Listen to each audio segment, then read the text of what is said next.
प्राचीन समय में कुछ विद्वानों ने अपने ज्ञान और अनुभव के आधार पर कुछ साहित्य लिखे जिनसे हमें उस समय के सामाजिक, राजनीतिक और आर्थिक जीवन का पता चलता है।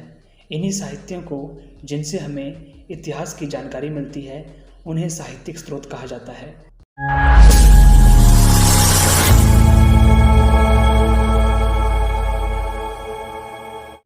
नमस्कार दोस्तों, एक बार फिर से स्वागत है आपका ट्रायोलॉजी ऑफ हिस्टोरिकल सोर्सेज में, जिसके पहले पार्ट में हमने पुरातात्विक स्रोत और उसके महत्व को समझा है। अगर अभी तक आपने वो वीडियो नहीं देखा है तो उसका लिंक डिस्क्रिप्शन में दिया गया है, आप वहाँ से उसे देख सकते हैं। ये ट्रायोलॉजी ऑफ हिस्टोरिकल सोर्सेज का दूसरा पार्ट है जिसमें हम साहित्यिक स्रोत और उसके महत्व को समझेंगे और ये देखेंगे कि इतिहास निर्माण में साहित्यिक स्रोतों की क्या भूमिका है। प्राचीन भारत के इतिहास निर्माण में साहित्यिक स्रोतों से महत्वपूर्ण जानकारी प्राप्त होती है। भारत प्रारंभ से ही धर्म प्रधान देश रहा है।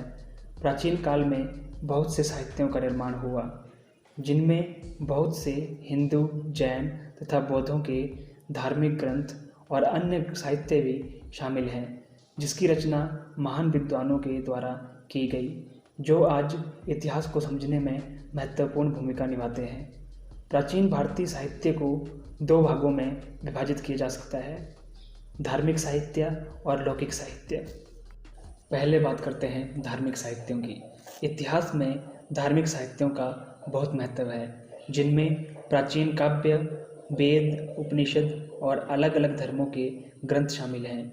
इन धार्मिक साहित्यों से हमें लोगों के सामाजिक जीवन, धार्मिक जीवन और उस समय प्रचलित भाषा तथा बोलियों का ज्ञान होता है। प्राचीन धार्मिक साहित्यों की रचना कालिदास, विशाखादत्त, नागार्जुन, आर्यभट्ट और ब्रह्मगुप्त आदि महान विद्वानों ने की है। इसलिए धार्मिक साहित्य साहित्यिक स्रोत का एक बहुत महत्वपूर्ण हिस्सा है। भारतीय इतिहास को समझने के लिए महत्वपूर्ण धार्मिक साहित्य हैं वेद, ब्राह्मण ग्रंथ, उपनिषद, पुराण और महाकाव्य। वेद शब्द विद धातु से निकला है, जिसका अर्थ ज्ञान है। वेद भारत की अमूल्य विरासत है। वेद मुख्यतः चार हैं: ऋग्वेद, सामवेद, यजुर्वेद, अथर्ववेद। इनमें से प्राचीन और महत्वपूर्ण वेद ऋग्वेद है। इसकी रचना 1500 से 1000 ईसा पूर्व में हुई। ऋग्वेद में 1028 सूक्त और 10,552 मंत्र तथा 10 मंडल हैं। वैदिक काल के जीवन को जानने का यह एक मुख्य स्रोत है। सामवेद की उत्पत्ति साम शब्द से हुई है, जिसका अर्थ गान होता है। सामवेद को मधुर गीतों का संग्रह माना जाता है। इस वेद में केवल 75 नए मंत्र हैं। शेष सभी मंत्र ऋग्वेद से लिए गए हैं। यह वेद भारतीय संगीत कला का एक मुख्य स्रोत है। यजुर्वेद की उत्पत्ति युज शब्द से हुई है, जिसका अर्थ यज्ञ होता है। यजुर्वेद में यज्ञों में पढ़े जाने वाले मंत्र दिए गए हैं। इसमें यज्ञ करने की विधियाँ बताई गई है। यजुर्वेद से सामाजिक जीवन के संबंध में बहुत जानकारी प्राप्त होती है। अथर्ववेद शेष तीनों वेदों से अलग है। इसमें 731 सूक्त प्रस्तुत किए गए हैं। इसे ब्रह्मवेद भी कहा जाता है। यह वेद जादू टोनों के मंत्रों का संग्रह है। इसमें बीमारियों से बचने के लिए औषधियों का भी वर्णन किया गया है। दूसरा महत्वपूर्ण धार्मिक साहित्य है ब्राह्मण ग्रंथ। ब्राह्मण ग्रंथों की रचना वेदों के बाद हुई। ब्राह्मण की उत्पत्ति ब्रह्म से हुई है, जिसका शाब्दिक अर्थ यज्ञ होता है। इसलिए यज्ञ के विषय से संबंधित ग्रंथ ब्राह्मण ग्रंथ कहलाए। यह ग्रंथ गद्य में लिखित हैं। प्रत्येक वेद के अलग अलग ब्राह्मण हैं। इनके अध्ययन से हमें यज्ञ की विधियों का ही ज्ञान नहीं होता, अपितु इतिहास के विषय में भी महत्वपूर्ण जानकारी प्राप्त होती है। अब बात करते हैं उपनिषदों की। उपनिषद का शाब्दिक अर्थ निष्ठापूर्वक निकट बैठना है। इनकी कुल संख्या 108 है, जिनमें से 12 मुख्य हैं। इनकी रचना भिन्न भिन्न ऋषियों के द्वारा 1000 से 500 ईसा पूर्व के बीच की गई। इनमें यह बताने का प्रयास किया गया है कि आत्मा क्या है और ईश्वर के साथ इसका क्या संबंध है। क्योंकि उपनिषद वैदिक साहित्यों का अंतिम रूप है, इसलिए इन्हें वेदांत भी कहा जाता है। अब बात करते हैं पुराणों की। प्राचीन कथाओं का स्रोत पुराण है, जिनकी संख्या 18 है। पुराणों की भाषा संस्कृत है। यह भारतीय इतिहास का स्रोत है। इसका संलग्न लगभग 500 ईसा पूर्व से 500 ईस्वी के मध्य हुआ। प्रत्येक पुराण के 5-5 भाग हैं। पुराणों में वायु पुराण, विष्णु पुराण, मत्स्य पुराण और भगवत पुराण बहुत विख्यात है।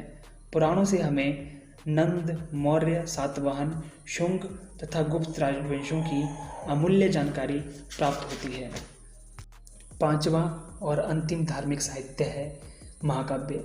महाभारत तथा रामायण उत्तर भारत के 2 प्रमुख महाकाव्य हैं।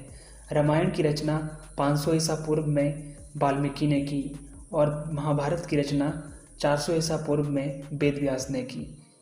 रामायण में 24,000 श्लोक हैं और महाभारत में 1 लाख से अधिक श्लोक हैं। श्रीमद् भगवद गीता भी महाभारत का एक भाग है। यह महाकाव्य 1000 ईसा पूर्व से 700 ईसा पूर्व के लोगों की धार्मिक, सामाजिक, राजनीतिक और आर्थिक स्थिति पर प्रचुर प्रकाश डालता है। ये थे मुख्य धार्मिक साहित्य। अब बात करते हैं लौकिक साहित्यों की। लौकिक साहित्य धर्मनिरपेक्ष साहित्य होते हैं। इसमें व्याकरण, नाटक, काव्य, ऐतिहासिक तथा राजनीतिक ग्रंथ शामिल हैं। इन प्राचीन ग्रंथों का इतिहास निर्माण में बहुत योगदान है।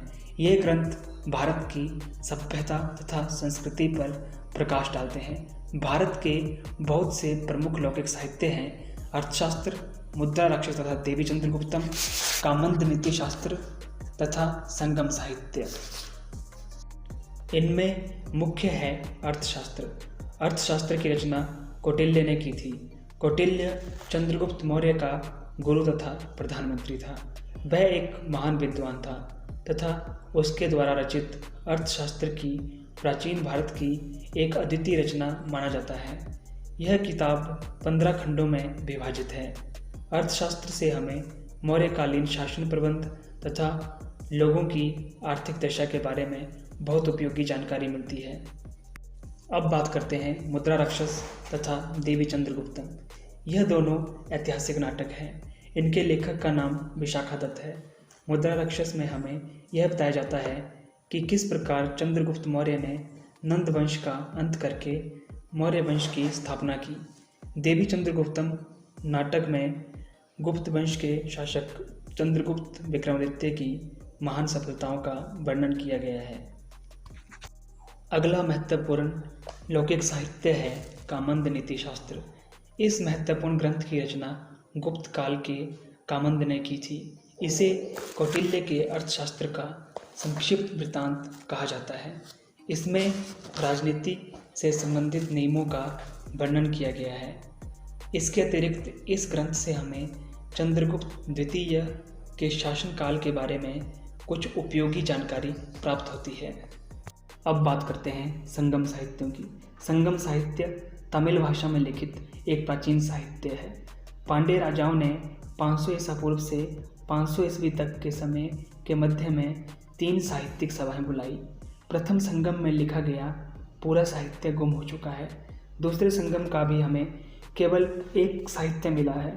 इसका नाम तोलकाप्पियम है। इसे तोलकाप्पियर ने लिखा था।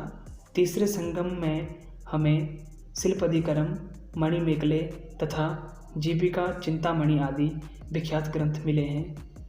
संगम साहित्य दक्षिण भारत का लोगों के जीवन को जानने के लिए हमारा एकमात्र प्रमुख स्रोत है। इस वीडियो में हमने साहित्यिक स्रोतों के महत्व को समझा।